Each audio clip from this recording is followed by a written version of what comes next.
Hello students, स्वागत है आपका मेंटोर जी क्लासेस में। मैं विजय फिर आपके साथ जुड़ गया हूं बजाने साइंस का डीजे। बच्चों, पिछली वन शॉट में हमने human I and colourful world को कंप्लीट किया था। उससे रिलेटेड ये तीन बड़े इंपॉर्टेंट न्यूमेरिकल्स हैं जो बोर्ड एग्जाम के बड़े फेवरेट हैं। So we need to focus on these numerical, these are very very important. तो उन्हीं न्यूमेरिकल्स की बात करते हैं। उसके बाद फिर हम स्टार्ट करेंगे magnetic effect of current. So these ones are 5, 6 and 7। 5 is very simple, उसमें तो आपको कोई प्रॉब्लम नहीं होनी चाहिए। In this fifth numerical what will happen, देखिए हमें लेंस की पावर दी हुई है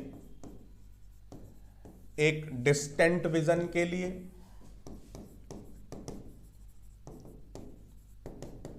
और एक नियर विजन के लिए। डिस्टेंट विजन के लिए आप जानते हैं वी यूज कॉनकेव लेंस और नियर विजन के लिए we use convex lens.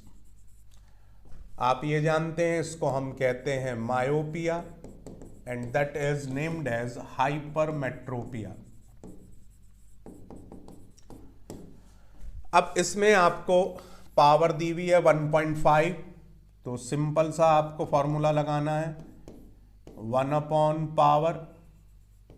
Power के इनवर्सली प्रोपोर्शनल होती है फोकल लेंथ, तो -5.5 हियर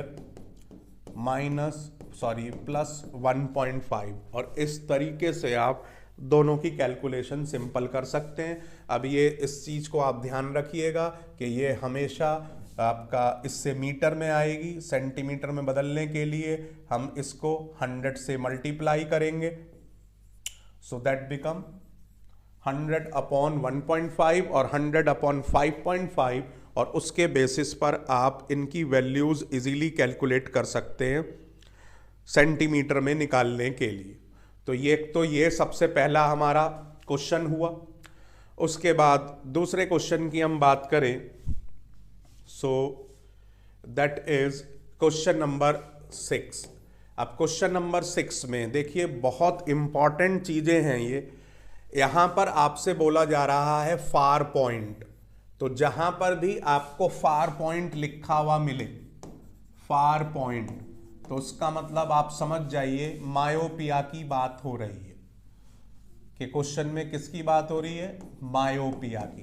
तो यहां पर दिया हुआ है कि the far point of A myopic person is 80 centimetre, इसमें दिया हुआ है। बाई चांस आपको ऐसा भी हो सकता है कि नहीं मिले, हिंट नहीं हो कोई भी, तब फार पॉइंट से ही आप समझ जाइएगा कि ये मायोपिक आई का क्वेश्चन आपको दिया हुआ है।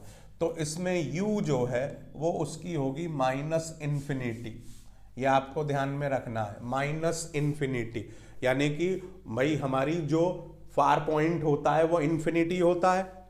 अब एक्चुअली जो उसका देख पा रहा है वो 80 सेंटीमीटर देख पा रहा है, मैक्सिमम देख पा रहा है वो 80 सेंटीमीटर। इसकी फोकल लेंथ निकाल दीजिए, 1/f equal to 1/v minus 1/u, so that means 1/80। ये दोनों ही सॉरी माइनस में ऑलरेडी लिया हुआ है हमने, तो ये और -infinity, so that will be आपका ये क्या हो गया 1/∞ 0। तो इसकी फोकल लेंथ आपकी आ जाएगी -80 सेंटीमीटर। और फिर आप इसकी पावर निकाल देंगे, पावर इक्वल टू 1/f, और सिंपल ये न्यूमेरिकल आपका 2 स्टेप में कंप्लीट हो जाता है। So that is very very important for board exam.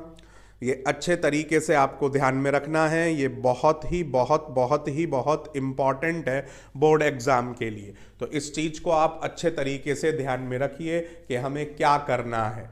So this is question number 6 and it is very very valuable for your board exam.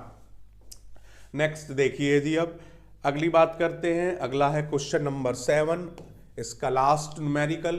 Question number 7 में क्योंकि ये तीनों ही आपके दोनों, ये भी कॉम्पिटेंसी बेस्ड क्वेश्चन है और ये भी आपका कॉम्पिटेंसी बेस्ड क्वेश्चन है। कॉम्पिटेंसी का मतलब ही यही होता है कि जब हम अलग अलग कॉन्सेप्ट्स को एक साथ मिक्स करते हैं। हमने अब जो लाइट में रिफ्रैक्शन और रिफ्लेक्शन में कॉन्सेप्ट पढ़ा था उसको यहाँ मिक्स कर दिया गया है। यहाँ पर उसको लेंस के साथ आपको देकर, यानी कि आई के साथ उसको करेक्शन के साथ मिक्स करके दिया गया है। इसमें आपसे डायग्राम भी बनवाया गया है। देखिए, how make a diagram to show how hypermetropia is corrected, तो आपको वो बता रखा है, सेम बनाना है।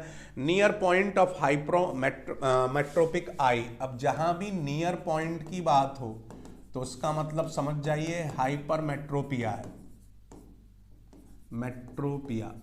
अब इस कंडीशन में बच्चों क्या करना है आपको, u हमेशा लेना है -25 सेंटीमीटर, यानी कि least distance of distinct vision हमने पढ़ा था कि दैट इज 25 सेंटीमीटर हमारी सबसे नॉर्मल आई की। इसके पास हम ये क्लोजेस्ट है जिस पर हम बेस्ट देख सकते हैं। इससे पास लेकर आएंगे तो स्ट्रेन होगा और इससे दूर का मतलब हम दूर की चीजें देख रहे हैं। तो यहां पर आप u लेंगे -25। अब एक्चुअली जो उसका u है वो पीछे हो गया, यानी कि अब वो देख पा रहा है, यहां से देख पा रहा है 1 मीटर से, जिसको हम सेंटीमीटर में बदल लेंगे। Again 1/f equal to 1/v minus 1/u, so that will be 1/100 minus 1/-25, तो -1/100 प्लस 1/25, एलसीएम इसका 100 आ जाएगा, तो -1 और +4, so that will be f equal to 100/3। और इस तरीके से 33.3 आपकी इसकी एक्चुअली 100/3, और इस 100/3 में डायरेक्ट आप निकाल सकते हैं, कोई करने की जरूरत नहीं। अब पावर निकालने के लिए क्या करेंगे हम, 1/f यानी कि 1/100/3, ठीक है जी। 100 ये आपका अपोजिट हो जाएगा, ठीक है, ठीक है। अब उसके या 100/3 जो आपने लिया है ये यहाँ पर बेसिकली इसमें एक काम और भी कर सकते हैं, 1/f की वैल्यू ही ले लीजिए सीधा, p इक्वल टू 1/f, और 1/f की वैल्यू आपकी क्या आई है 3/100। 100 से हम मल्टीप्लाई करेंगे, 100 से 100 कट जाएगा, 3d आपकी सीधी वैल्यू आ जाएगी। आप इस तरीके से भी कर सकते हैं, f में कन्वर्ट ही मत करिए, 1/f से ही सीधा 3d आपका आंसर आ जाएगा। तो ये बच्चों 2-3 बड़े इंपॉर्टेंट न्यूमेरिकल थे इस चैप्टर के, जो आपको मल्टीपल प्रैक्टिस करनी है। क्या ध्यान में रखना है, फार पॉइंट दिया हुआ हो तो इसका मतलब मायोपिक आई की बात हो रही है, और उसमें u लेना है आपको इन्फिनिटी, और v जो भी वैल्यू दे रखी है वो लेनी है, दोनों माइनस में। और ये आई के लिए, क्योंकि जो भी हम देख रहे हैं वो हमारे अपोजिट लेफ्ट साइड से आ रहा है, इसलिए दोनों ही हमें, u तो नेगेटिव होता ही है, इसमें आपको दोनों ही नेगेटिव रखने हैं। इसी तरीके से जब नियर पॉइंट की बात हो तो इसका मतलब u -25 लेना है आपको, और v जो वैल्यू दे रखी है वो लेनी है। यही इसके की पॉइंट है, यही दिमाग में रखेंगे तो आप बिल्कुल भी गलती नहीं करेंगे, और 2 से 3 नंबर आपके लिए ये एग्जाम में, साइंस के एग्जाम में कंफर्म है, क्योंकि ये एक बड़ा अच्छा क्वेश्चन है जो आपसे एग्जाम में पूछा जा सकता है। तो बच्चों इस पर बहुत अच्छे तरीके से वर्क करें, इसकी प्रैक्टिस करें, जितने भी बोर्ड में आए हुए क्वेश्चंस हैं that will give you best result. तो अब नेक्स्ट वन शॉट में अभी जल्दी ही आपके साथ जुड़ता हूं और हम स्टार्ट करते हैं मैग्नेटिक इफेक्ट ऑफ करंट।